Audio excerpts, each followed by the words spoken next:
Merci beaucoup de me laisser la parole pour cette conférence qui n'est pas vraiment une conférence de conclusion, mais qui néanmoins va s'en approcher. L'obéissance dans l'Église, aveugle ou clairvoyante.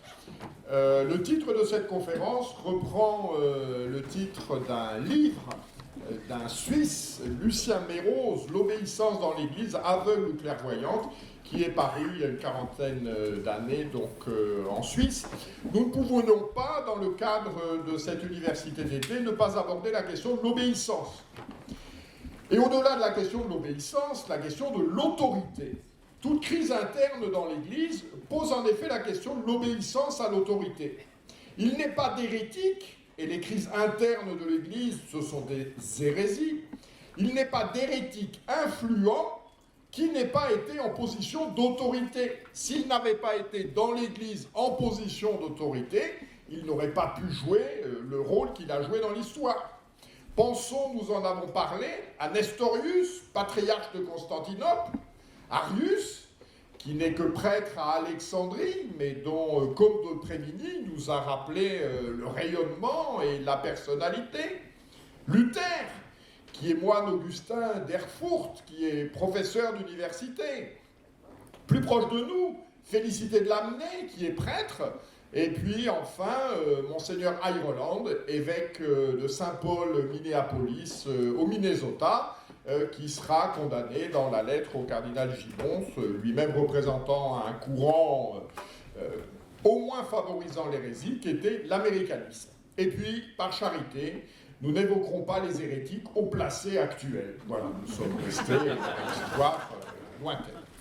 Alors, je vous propose un développement en 3 parties, de manière très classique. Tout d'abord, qu'est-ce que l'obéissance ?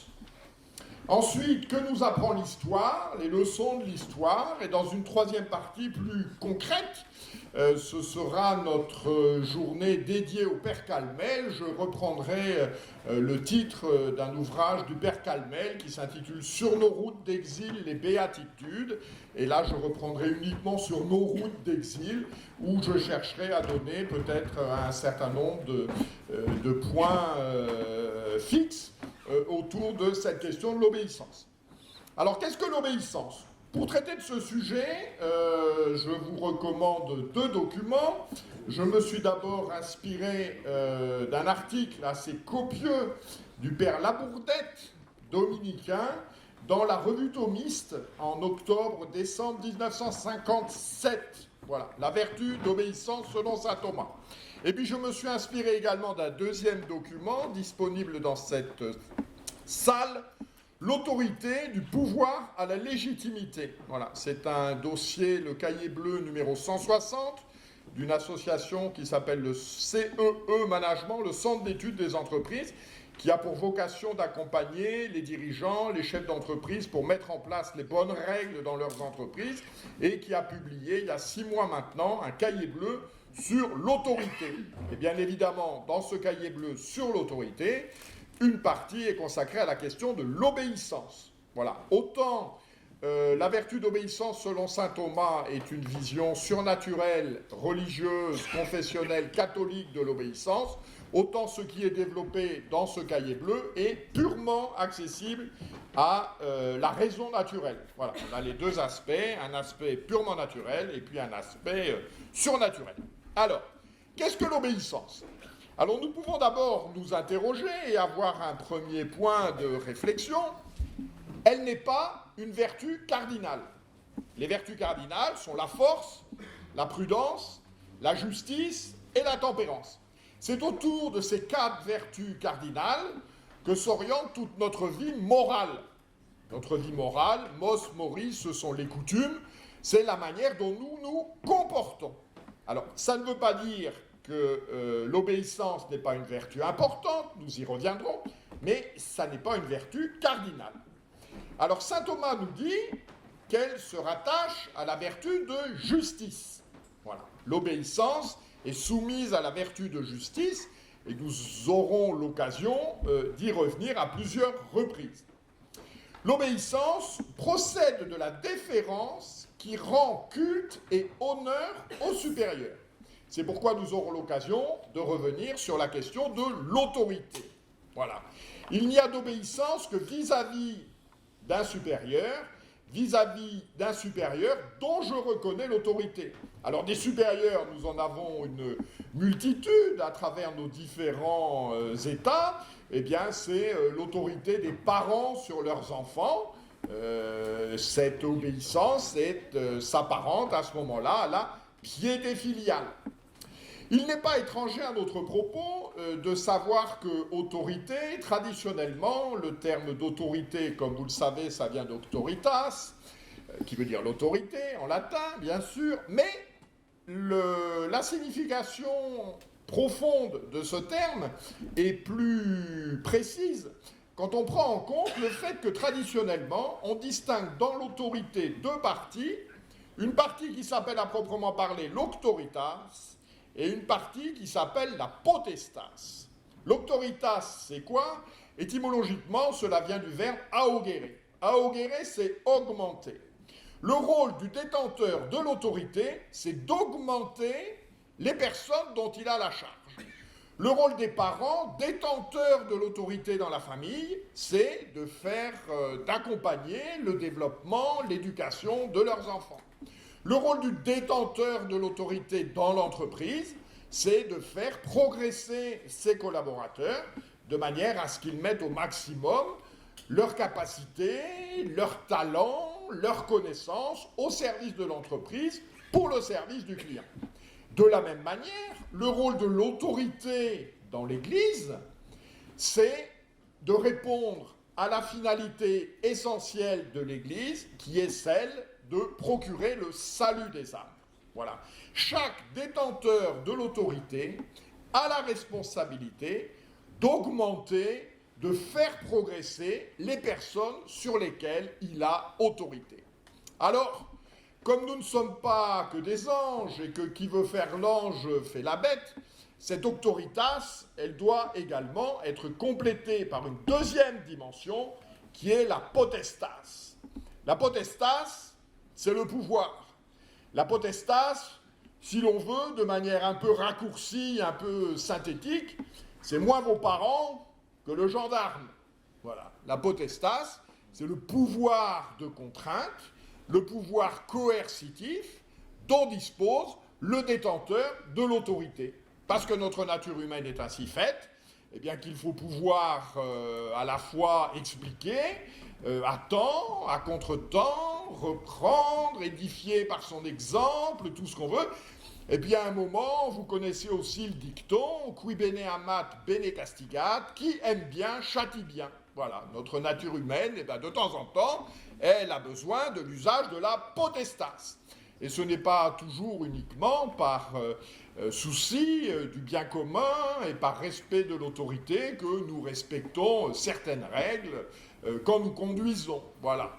La crainte de Dieu, nous dit le psalmiste, est le début de la sagesse, et dans la société civile, eh ben, parfois la crainte du gendarme est à l'origine du respect des lois, plus que le sentiment intime et profond de la légitimité et du service du bien commun que constituent ces lois.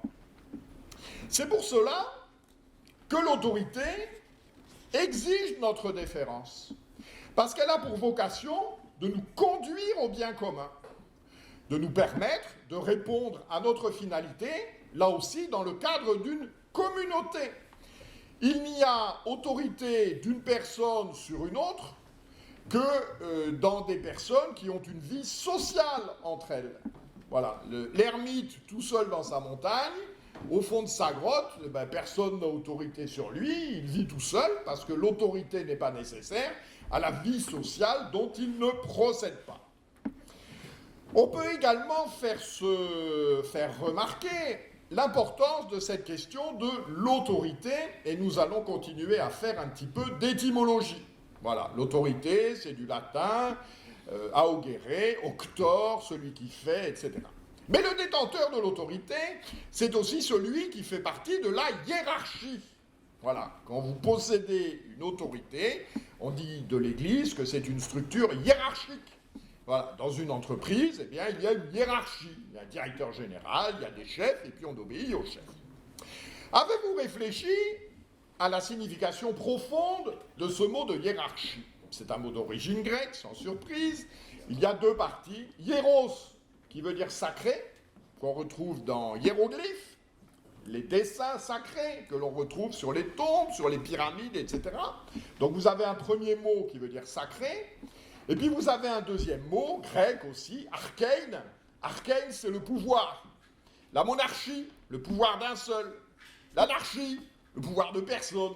Bien. Et donc la hiérarchie, liée à cette notion d'autorité, il y a deux mots. Hiéros, qui veut dire sacré, archein, qui veut dire commandé. Et pourquoi cela?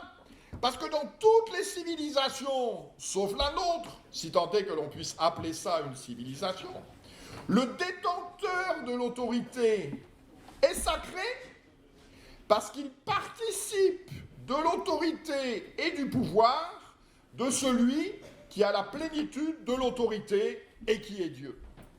C'est ce que l'on retrouve dans la parole de l'Écriture. Nihil potestas nisi ad Deo. Il n'y a d'autre pouvoir que venant de Dieu. C'est vrai dans la civilisation chrétienne, le roi de France, il est lieutenant de Dieu. Et c'est vrai dans toutes les sociétés traditionnelles. L'empereur du Japon, il est considéré comme d'essence divine. L'Inca, dans la civilisation Inca, il est considéré comme étant le fils du soleil, lui aussi d'essence divine.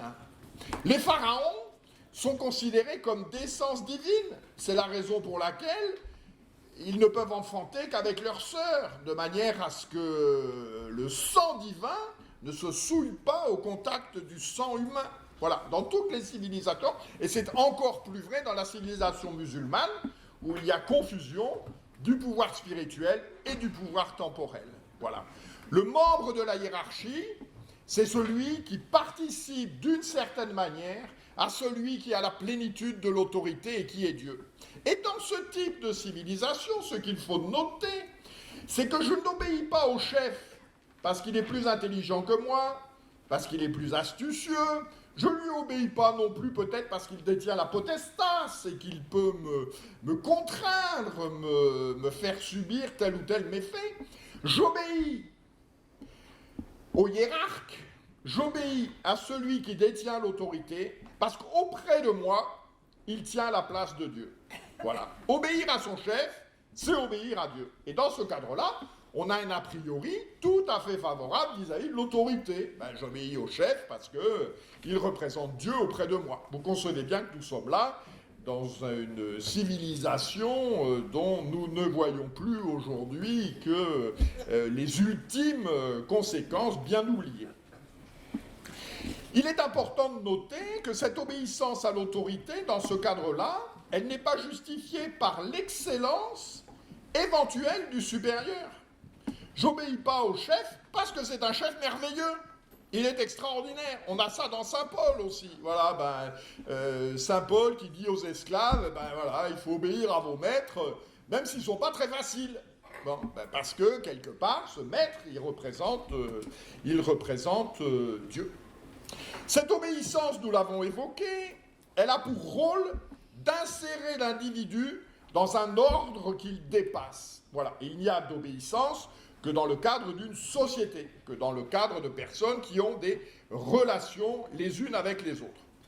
Le groupe réalise son bien commun et permet à chacun d'atteindre sa propre fin. Et il y a en cela une dimension ascétique, en ce sens que atteindre sa propre fin, eh bien, il faut arriver à concilier ça avec le bien commun. Mais cette ascèse, cette obéissance, ça n'est pas une vertu majeure. Le jansénisme peut être une exacerbation aussi de certaines orientations religieuses. On peut faire croire que la vertu d'un comportement était à mesure de ce que cela coûtait. Voilà, je vous citerai le cardinal Journet tout à l'heure. Au moment de la réforme liturgique, l'argument du cardinal Journet, c'est de dire, voilà, ça me coûte, je le fais par obéissance à l'Église, et surtout, j'arrête de réfléchir. Bon. Mais ça me coûte. Et comme ça me coûte, c'est sûrement bien. Oula, ne nous emballons pas. Si cela peut se comprendre dans une optique d'ascèse religieuse, au sens des trois vœux de pauvreté, de chasteté et d'obéissance, ce sera également la conclusion de cette partie. L'obéissance, elle est soumise à la justice, et la justice, elle est soumise à l'intelligence. Voilà, il ne faut pas, je dirais, sombrer dans un volontarisme qui serait, en l'occurrence, hors de propos. Voilà, ne confondons pas les exigences propres de l'État religieux, qui sont une assimilation au service du Christ, avec le lot commun qui est le nôtre. Nous devons aussi dire de l'obéissance que c'est une vertu d'homme libre. Ce n'est pas un dressage. Voilà, l'obéissance, ce n'est pas un dressage. On peut penser à deux citations fondamentalement antagonistes l'une de l'autre. C'est Charles Péguy qui parle, en parlant de la chevalerie, il parle du noble agenouillement d'un homme libre. Voilà, l'obéissance, c'est le noble agenouillement d'un homme libre, que nous mettrons en opposition avec ce qui était la devise de la secte des Hachachines. Alors, la secte des Hachachines, c'est quoi? Ça vient de hashish.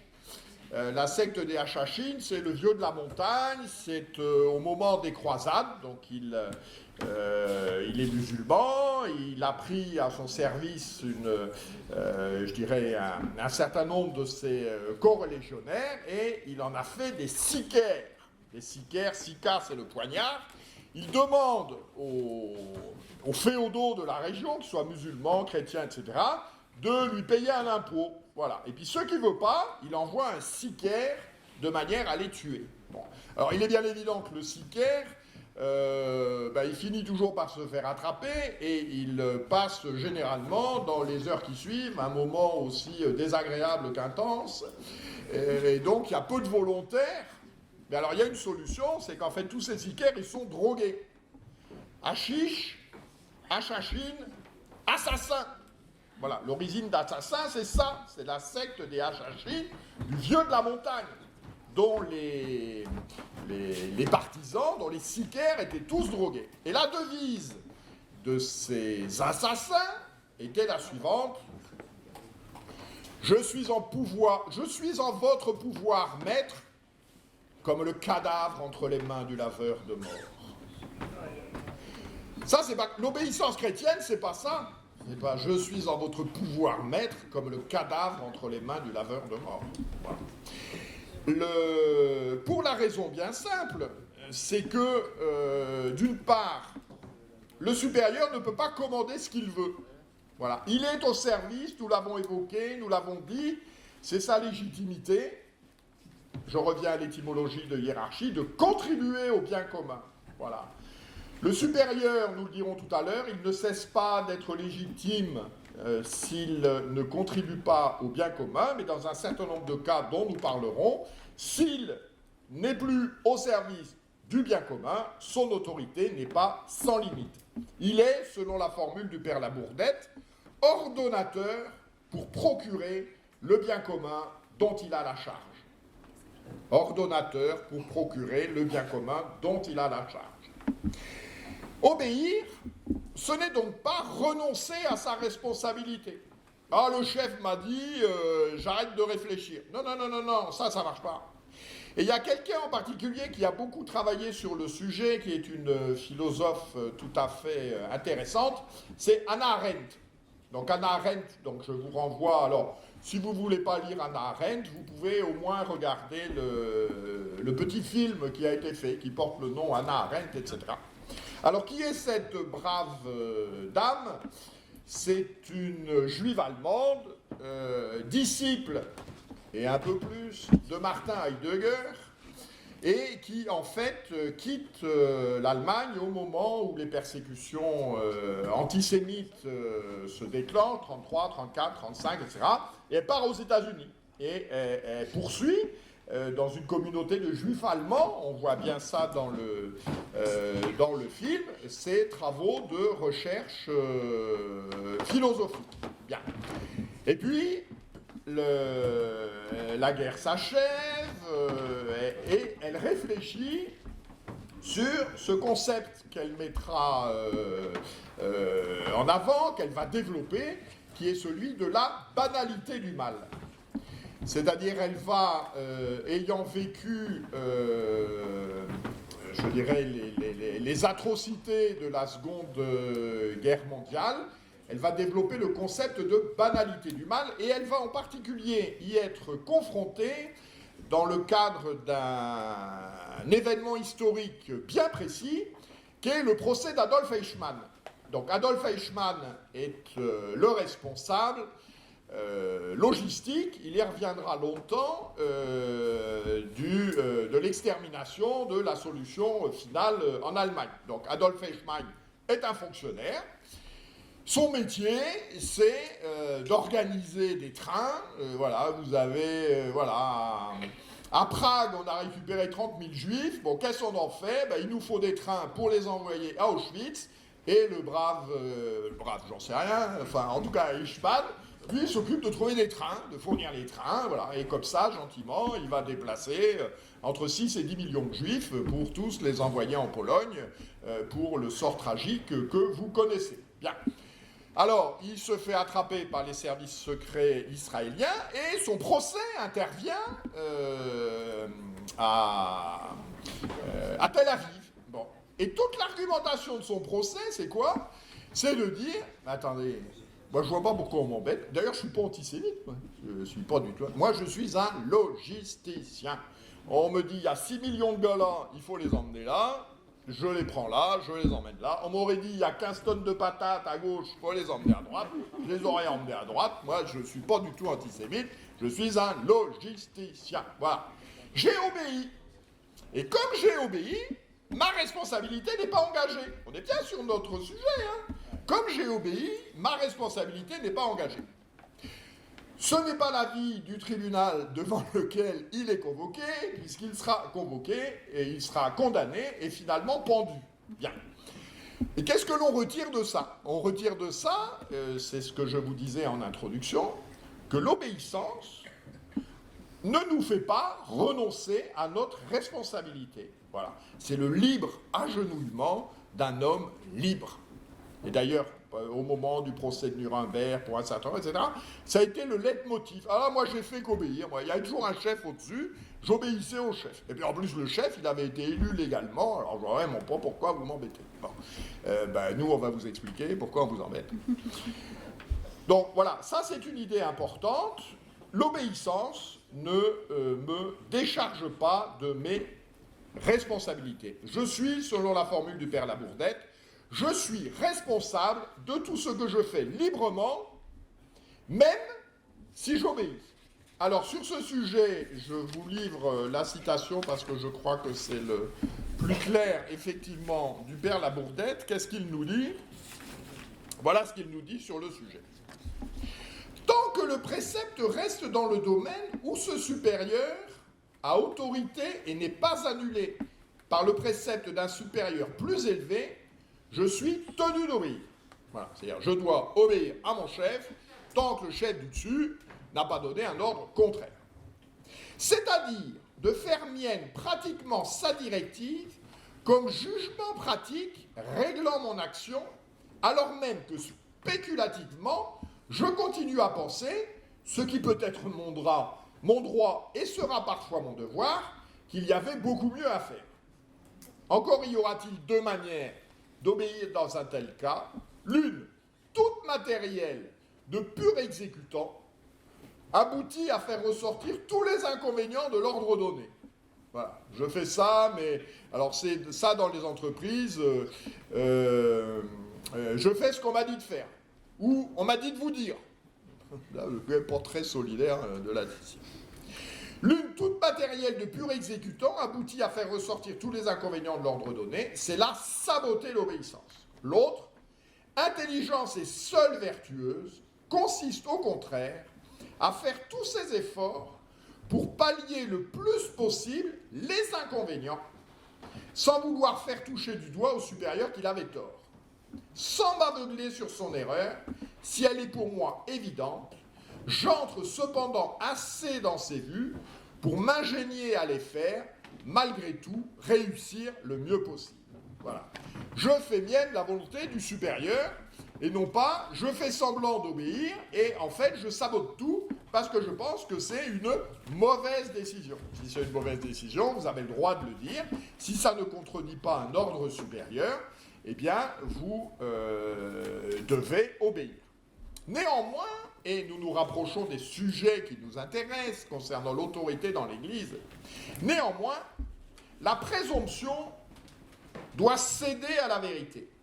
La présomption doit céder à la vérité. Et là, nous en avons une application immédiate, en particulier dans le cas de la réforme liturgique. La présomption doit céder à la vérité. La présomption pour un certain nombre de clercs, de prêtres, d'évêques, de cardinaux, au moment de la réforme liturgique, c'est, le pape demande, j'ai une présomption de bienveillance vis-à-vis de l'autorité, j'obéis à l'autorité. C'est une présomption favorable, je reprends ce que disait Philippe Maxence tout à l'heure, et c'est une présomption catholique. Voilà, le pape me demande quelque chose, eh bien, j'obéis au pape. Mais la présomption doit céder à la vérité, c'est-à-dire au bout d'un certain temps, et c'est ce qu'il y a de radicalement différent dans notre position aujourd'hui par rapport à celle de nos anciens ou par rapport à celle de notre jeunesse, pour les plus chenus d'entre nous, c'est que nous avons depuis l'expérience de ces 60 années. Voilà, c'est-à-dire cette présomption favorable vis-à-vis de l'autorité, vis-à-vis de la réforme.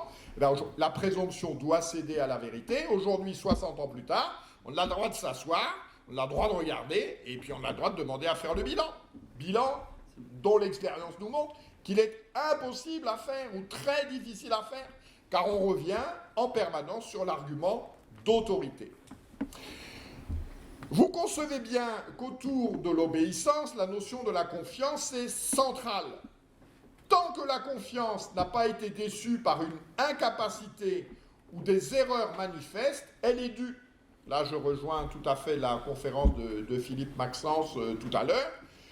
Voilà, la confiance, tant qu'elle n'a pas été déçue par une incapacité ou des erreurs manifestes, elle est due. Le drame d'aujourd'hui, vis-à-vis de l'autorité pontificale et vis-à-vis d'un certain nombre d'évêques, c'est que la confiance a été déçue. Je vous en donnerai des exemples tout à l'heure, et que cette a priori favorable, eh bien, il est parfois difficile à conforter.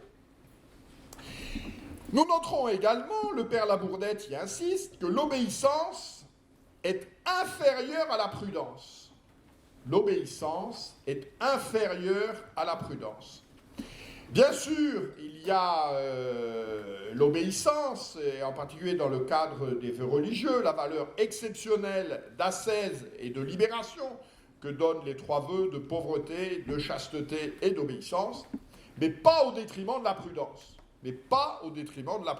Et ce sont en particulier, dans le cadre de la règle bénédictine, c'est prévu, dans la règle dominicaine, c'est encore plus précis, les multiples dispenses, en particulier pour la règle dominicaine, que le prieur peut donner par rapport au respect de la règle. Voilà, il y a la règle, mais, chers frères, par rapport à votre état de santé, par rapport à ceci, par rapport à cela, on va pouvoir vous donner une dispense. Voilà, il y a l'obéissance absolue d'une certaine manière à la règle, les règles équilibrées que sont la règle de Saint-Benoît et la règle dominicaine, qui est la reprise de la règle de Saint-Augustin, elle prévoit justement des dispenses à la règle au nom de la prudence. Alors, quelles sont les limites à l'autorité du supérieur légitime ? Nous l'avons évoqué un petit peu tout à l'heure en parlant du père Labourdette. Il faut que l'autorité soit dans son domaine de compétence. Il faut que l'autorité soit dans son domaine de compétence.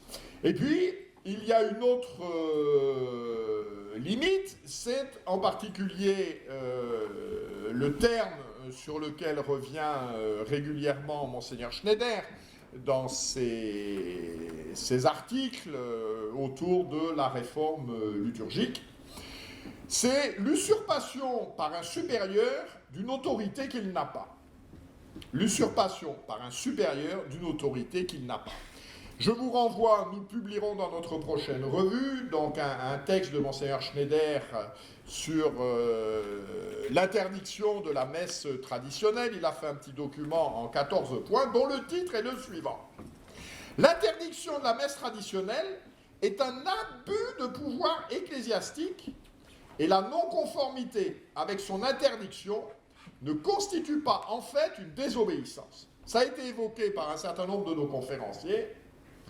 L'obéissance n'est pas une vertu cardinale, elle est liée à la justice, nous y reviendrons également, c'est la vertu qui nous sauve, c'est l'obéissance du Christ à la volonté de son Père qui est au cœur de notre salut.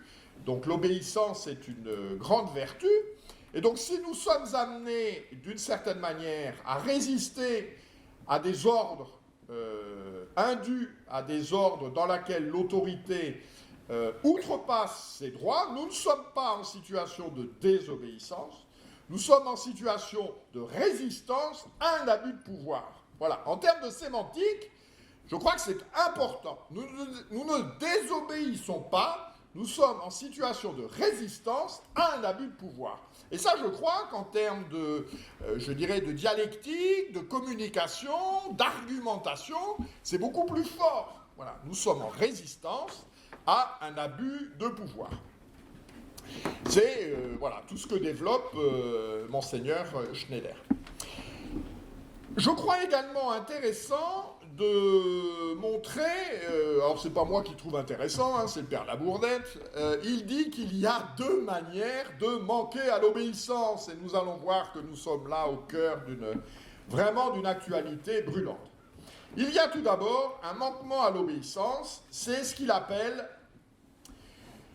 la servilité, l'obséquiosité, la flatterie. C'est-à-dire que, voilà, on va au-devant de l'autorité pour... alors, dans un certain nombre de cas, il ne faut pas se leurrer, avec des perspectives de carrière. Et puis, il y a quand même aussi un autre avantage.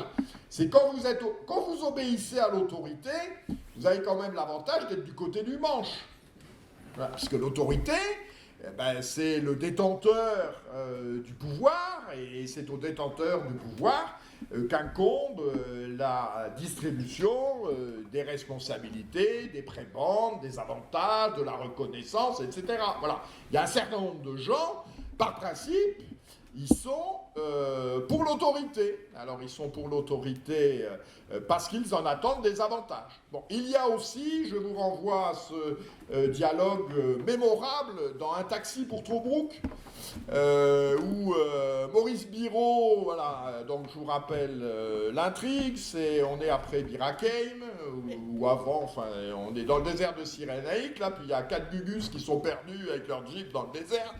Et puis, ils font partie des forces françaises libres, et puis ils essayent de retrouver les troupes. Bon. Et puis au passage, ils vont faire prisonnier un Allemand avec qui ils vont bien s'entendre, ce qui permettra cette sentence voilà, un peu pleine de philosophie, parce qu'ils sympathisent avec l'Allemand, etc. Et à la fin, je crois que c'est Maurice Biraud, il ne faudrait jamais faire la guerre à des gens qu'on connaît, parce que c'est facile de les tuer quand on ne les connaît pas, mais quand on les connaît, ça devient compliqué. Bon. Donc, notre propos n'est pas celui-là. Maurice Biraud, à un moment donné, donc c'est une discussion, il parle de la situation de leurs parents, etc. Et Maurice Biraud, il a cette déclaration, il dit « Mon père est à Vichy, il a la légitimité dans le sang. C'est-à-dire qu'il y aurait des Noirs au pouvoir, ils se mettraient un os dans le nez, ce seraient des Grecs. » Bon, on va arrêter là. Et donc, voilà, il y a des gens, ils ont voilà, ce réflexe de légitimité. On soutient l'autorité. Donc, premier écueil, nous dit le Père Labourdette, ceux qui voilà, sont dans la servilité, l'obséquiosité, la flatterie. Voilà, c'est la vie. Et puis, et j'ai trouvé ça tout à fait astucieux, il dénonce aussi les personnes dont il montre du doigt ce qu'il appelle la faiblesse psychologique. Et je le cite, « Il y a des êtres trop faibles devant la vie personnelle et ses responsabilités, pour qui l'obéissance est un refuge. » Pour qui l'obéissance est un refuge. Oh là là, c'est compliqué là. Oh là là. Bon. Eh bien, je me mets sous l'autorité d'un autre, avec en particulier un des cadres de la société féodale. Liberté contre protection. Liberté contre protection. Et il y a un certain nombre de gens, dans leur vie personnelle, ils vivent ça. C'est-à-dire, ils sont à la recherche d'une autorité qui les déchargera des libres choix qu'ils ne se sentent pas en mesure de faire. Voilà, ça vaut dans la société civile, ça vaut dans la société ecclésiastique. Voilà, moi, oh là, compliqué, moi j'obéis au chef, voilà. Et je suis tranquille, et d'une certaine manière, si ça se passe mal, c'est plus moi le responsable. Ce qui est faux, nous l'avons dit tout à l'heure. C'est-à-dire que quand je fais quand je fais don de mon obéissance, je reste responsable. Nous l'avons connu pour un certain nombre d'entre nous, dans les années 70, 80, 90, etc. Ce sont les familles qui, les parents, conscients des difficultés qui étaient celles du collège dans lequel ils allaient mettre... Oui, mais bon... ton père a fait ces études-là, et son père, et son grand-père, oh là là, ce serait trop compliqué, et puis c'est des choix douloureux, voilà. Donc, je fais confiance, et puis ça m'arrange. Voilà, j'abandonne ma responsabilité. Et l'expérience montre, alors je pourrais vous donner des noms si c'était des listings, voilà, de gens qui, un peu par manque d'énergie, de courage, de confiance en la grâce, et ben voilà, je fais confiance à l'école dans laquelle j'étais, à l'école dans laquelle était mon père. Et puis, 20 ans plus tard, voilà, j'ai plus un seul de mes enfants qui va à la messe, la moitié est droguée, l'autre moitié vit en concubinage, et puis il y en a qui mélangent les deux. Voilà, oui. Voilà, mais c'est pas, vous savez, c'est pas drôle, mais voilà, je pense qu'un certain nombre, voilà, il y a manqué de courage et un mauvais sens de l'obéissance. Voilà, je me rappelle d'une discussion comme ça, quelqu'un que je connais, voilà, discussion avec Monseigneur l'évêque sur la situation des écoles, bon, et l'évêque disant, mais quand même, là, c'est pas trop mal, et tout ça, et ce père de famille disait, mais attendez, là, moi j'ai la responsabilité de mes enfants, voilà, ce qu'ils vont devenir, leur salut, c'est en partie moi le responsable. Et quand j'aurai des comptes à rendre au bon Dieu, le premier truc qu'on va pas me demander, c'est si j'ai obéi à Monseigneur l'évêque, là. Ça veut dire, ça, ce sera le point 95, quoi. Mais les 94 avant, c'est est-ce que j'ai fait tout ce qu'il fallait pour assurer la transmission de la foi à mes enfants. Voilà. Il y a aussi une forme d'obéissance qui est une démission de ses responsabilités. Voilà. C'est facile, j'obéis au chef, il n'y a plus de problème. Alors, que vous dire d'autre ? Ah voilà, c'est ce que je suis en train de dire, et j'espère de manifester. La véritable obéissance est une vertu virile. Voilà, la véritable obéissance est une vertu virile. C'est pas de l'eau tiède, du jus de boudin, etc.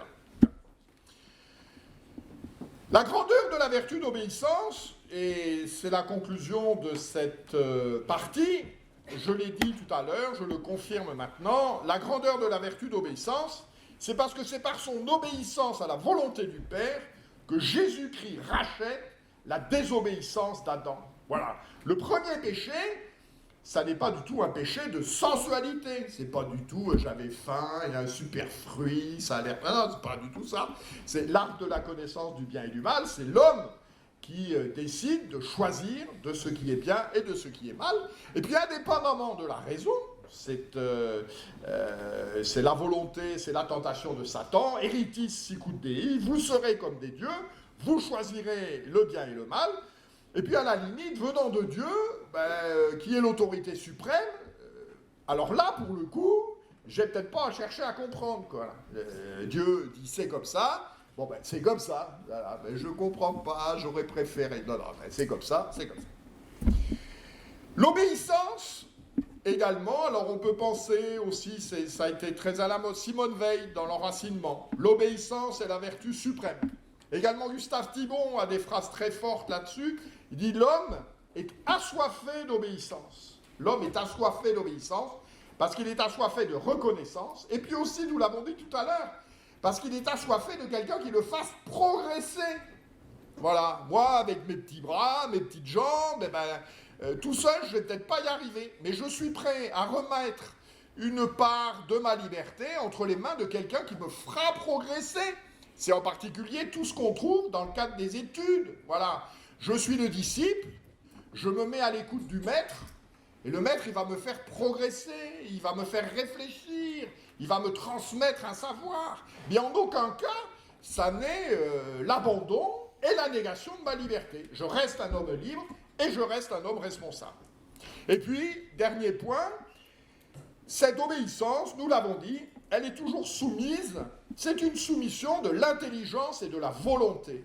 Voilà. Et des fois, j'accepte effectivement de faire des sacrifices au détriment de mon intérêt personnel, au service du bien commun, dont l'autorité est la garante. Dont l'autorité est la garante. Une autorité qui n'est plus au service du bien commun perd une partie de sa légitimité. Voilà. Première partie, quelques considérations générales sur l'obéissance. Deuxième point, les leçons de l'histoire. Alors, pour cela, en particulier pour notre sujet sur l'obéissance dans l'Église, il s'agit, je vous renvoie aux travaux de l'abbé Lucien, aux travaux, il a été cité ce matin, en particulier dans l'Église du Verbe incarné, du cardinal Journet, il s'agit de distinguer parmi les actes du magistère, voilà, entre Pastor Aeternus, une déclaration solennelle, l'Immaculée Conception, l'Assomption de la Sainte Vierge, le pape, les 3000 évêques du monde, et puis des propos de retour d'avion, alors que le pape, il n'a pas dormi pendant 3 nuits, et puis qu'on lui demande ce qu'il pense de ceci ou de cela, vous concevez bien évidemment que ces propos n'ont pas la même portée. Le cardinal Journet fait la distinction suivante. Il nous dit il y a la révélation divine, ce sont les vérités surnaturelles, dans lesquelles l'Église, cela nous a été dit ce matin, l'Église qui est l'Église du Christ, c'est ce que le cardinal Journet appelle le pouvoir magistériel déclaratif, et dans ce cas-là, c'est l'épouse du Christ qui parle au nom du Christ, et son enseignement est infaillible.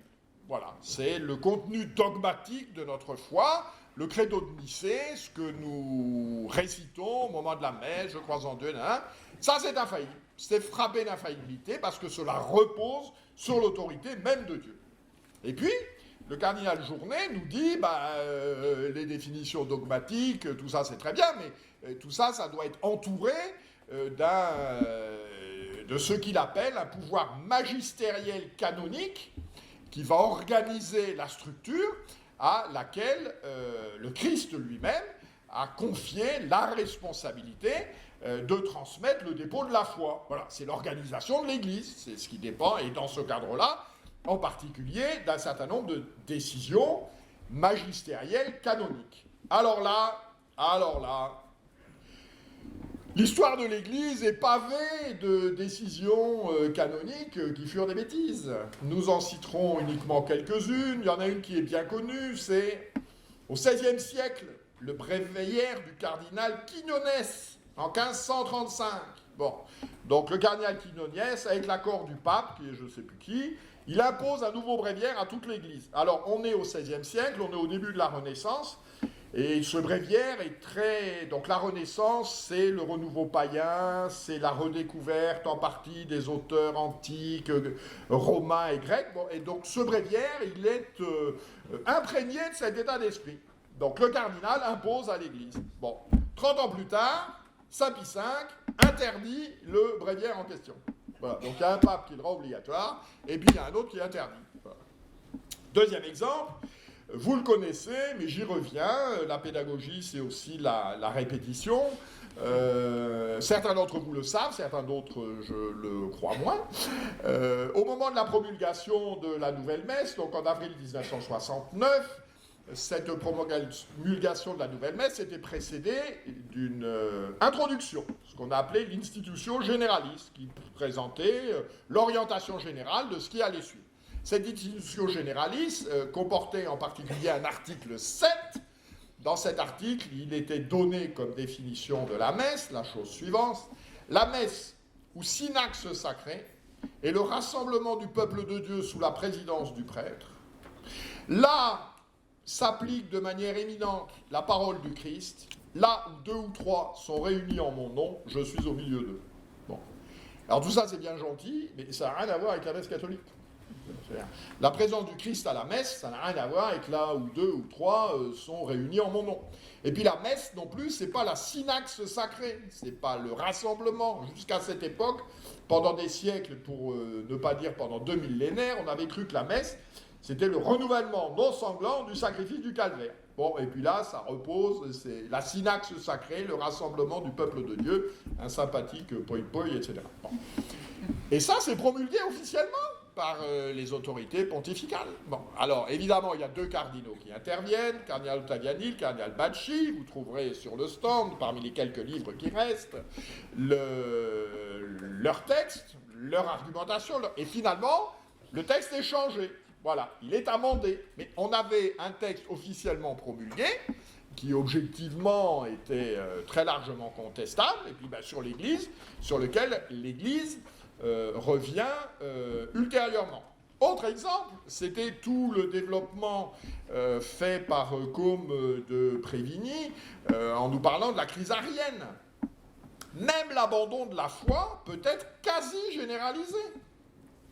Voilà. Même l'abandon de la foi peut être quasi généralisé. Voilà. On nous l'a dit, Saint Athanas, Saint Hilaire.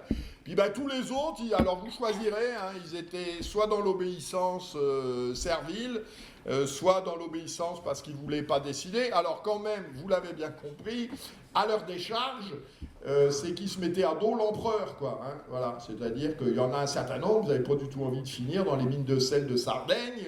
Voilà, bon, on va attendre que ça passe.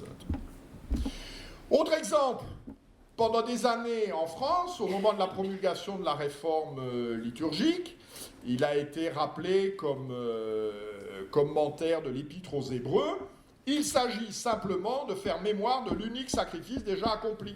Ça c'est un texte officiel, c'est le missel officiel de la réforme. Quand j'étais petit, on avait ça, voilà, le missel à fleurs, voilà, je sais pas quoi. Il s'agit simplement de faire mémoire de l'unique sacrifice déjà accompli. C'est faux. Voilà, c'est faux, c'est tout. Mais ce sont des actes magistériels. Là, c'est la conférence des évêques de France. Bon.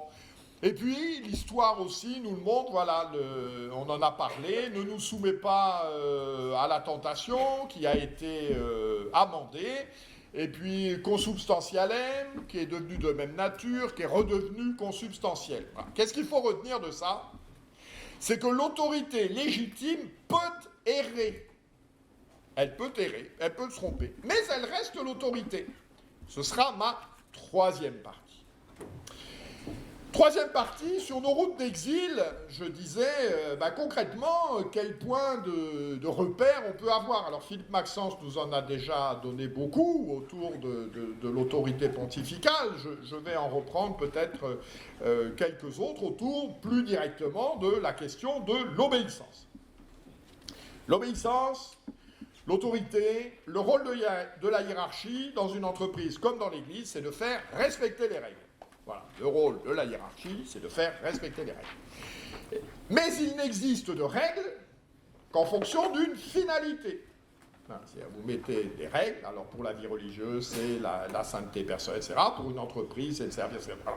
Et dans l'Église, la règle suprême, c'est le code de droit canon. Suprema lex, salus anima. Voilà. La loi suprême, c'est le salut des âmes.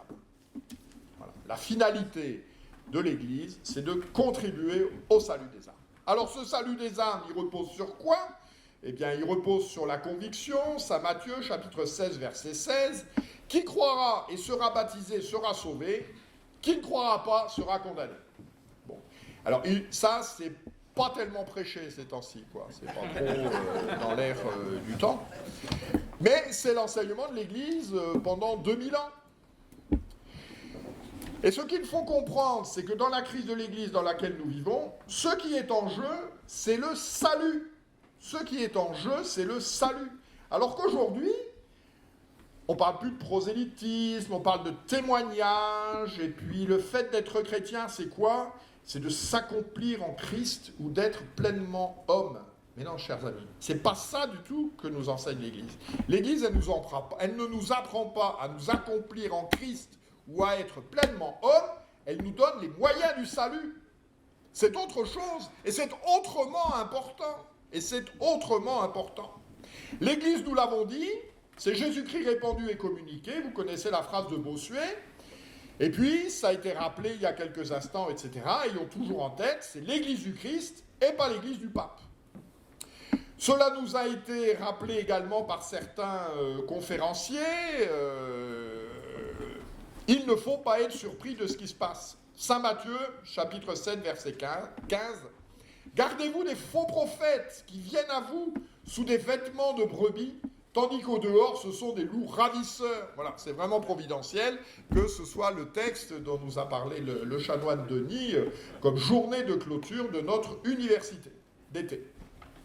Autre élément, peut-être autre point fixe, seule une autorité supérieure peut nous enjoindre de ne pas obéir à une autorité subalterne. Voilà. Et c'est là où le sens que le pape est le vicaire du Christ a tout son sens. C'est-à-dire que notre résistance à certaines volontés, souhaits, désirs, admonestations du pape, eh bien, elle ne tient sa légitimité que parce que nous avons la conviction qu'il s'agirait d'un abus de pouvoir de la part du vicaire du Christ au détriment du message du Christ lui-même tel qu'il nous a été transmis pendant 2000 ans. Nous sommes bien obligés de constater que depuis 1970, nous assistons à une révolution doctrinale, liturgique et disciplinaire sans exemple dans l'histoire de l'Église. Voilà, je suis amené dans le cadre de Terre de Mission, à travailler différents sujets. Et je suis frappé à chaque fois, quel que soit le sujet que je prends. Là, voilà, récemment, j'ai fait une émission sur les exorcismes et sur les cas de possession, etc. Voilà, quel que soit le sujet pris, l'intervenant me dit toujours, là, ça a été le cas pour les exorcismes, avec un prêtre qui est un prêtre diocésain, etc., il me dit, ça a été changé au moment du concile. C'est plus pareil. Les exorcismes ne sont plus les mêmes. Et ça, vous voyez, ce qui est frappant, c'est vrai pour la vie religieuse aussi, quel que soit le sujet, c'est toujours comme ça. Quel que soit le sujet que vous prenez, il y a ce qui se faisait avant le concile et ce qui se fait après le concile. Et ça, vous voyez, ne serait-ce que ça devrait susciter la circonspection. Le Concile de Trente, il n'a pas tout changé. Le Concile de Trente, il a réajusté certaines choses. Il a codifié la messe romaine, qui était la messe de la curie romaine, etc.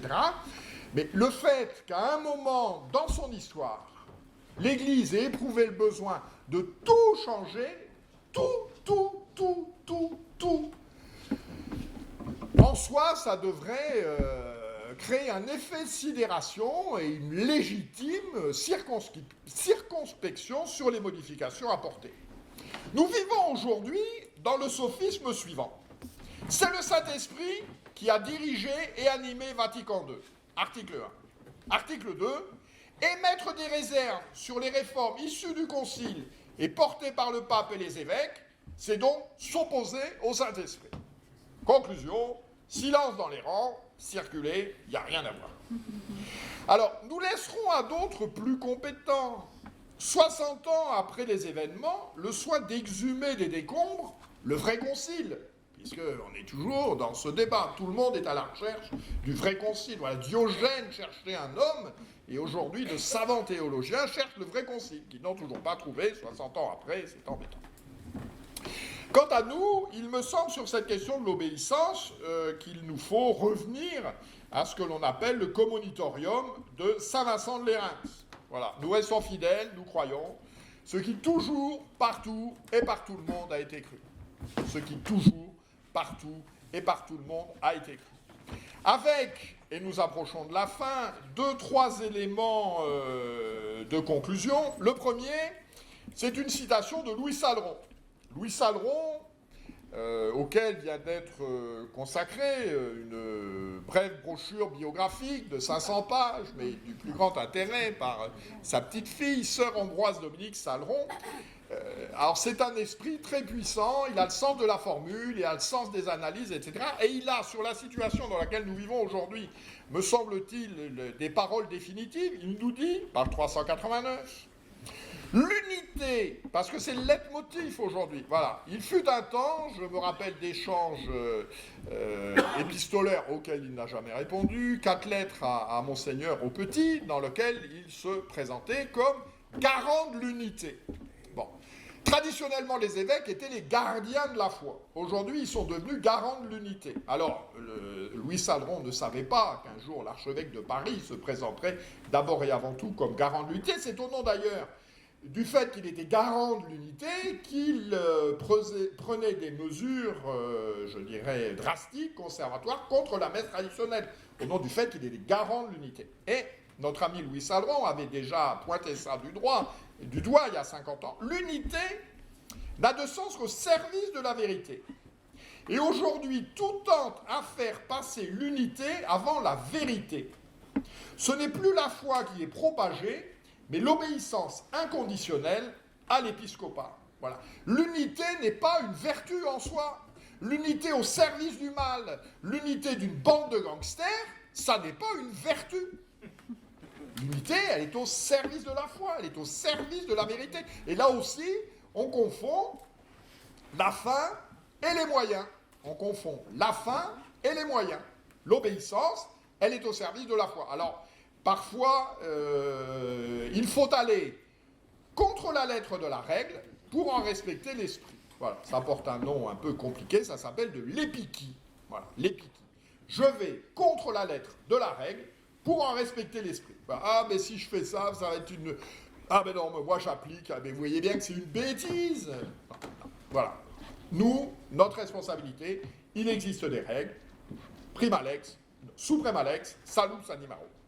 Et puis, nous l'avons dit aussi, l'obéissance n'est pas une fin en soi, c'est ce que je viens de dire. Si l'on obéit à Satan ou à ses serviteurs, ou à l'erreur, ou à l'apostasie, alors l'obéissance n'est plus un bien, mais une participation délibérée au mal. Voilà. L'obéissance pour quelque chose qui détourne de la foi, c'est une collaboration délibérée au mal. Et puis, je voudrais, ce sera le mot de la fin à propos de l'obéissance. Certains d'entre vous ont peut-être lu un livre qui s'intitule « Notre révolte ». Notre révolte, c'est quoi? C'est les mémoires du général Chal, donc dans la continuité de la guerre d'Algérie, etc. Et je crois que par rapport à l'obéissance, justement, notre résistance ne doit pas être une révolte.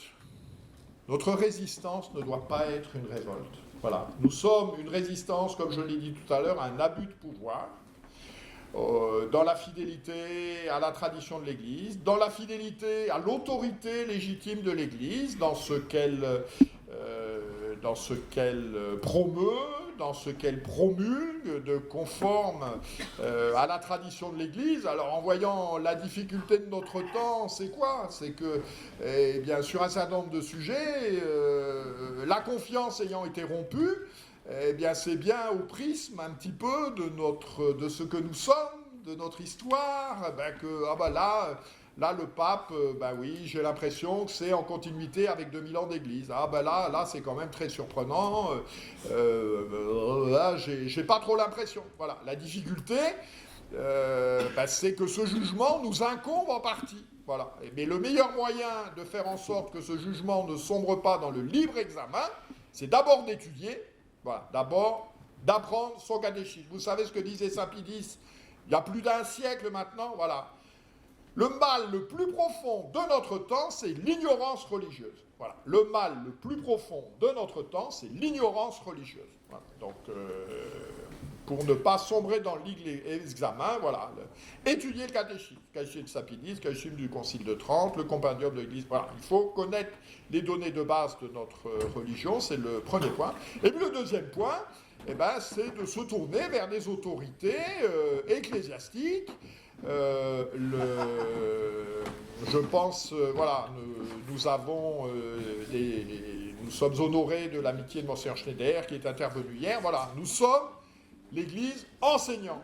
Enseignée, voilà, il faut Ecclesia Docta, voilà, nous sommes l'Église enseignée, il faut nous tourner vers l'Église enseignante pour ne pas sombrer dans le libre examen. Ce sera donc les mots de la fin, si vous le voulez bien. Demandez à la providence de Dieu la force de la résistance et la force de faire en sorte que notre résistance ne devienne jamais une révolte. Je vous remercie.